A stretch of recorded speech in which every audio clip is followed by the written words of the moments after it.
અને વાત સાચી, કોઈ પણ વસ્તુ કરવી હોય તો સૌથી પહેલા શું હોવું જોઈએ? ધ્યાન. આપણું ધ્યાન લાગે એમાં તો જ એ કામ સફળ થાય.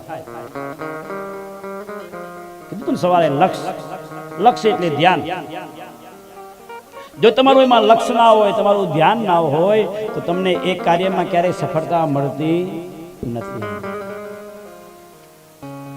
ખબર છે ને, મહાભારતમાં પાંડવો અને કૌરવોને ગુરુ દ્રોણાચાર્ય શસ્ત્ર વિદ્યા શીખવાડતા હતા અને એક આંબાનું ઝાડ હતું, એમાં નકલી એક પોપટ બેહાર્યો અને બધાને કીધું કે પોપટની આંખ છે, એ પોપટની આંખને એ બાણ તીર મારવાનું છે.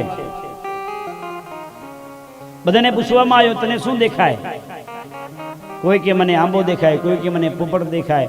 અર્જુનને પૂછ્યું, અર્જુન તને શું દેખાય? તો કે મને કેવલ પોપટની આંખ દેખાય છે. જો આવું ધ્યાન હોય તો લાભની પ્રાપ્તિ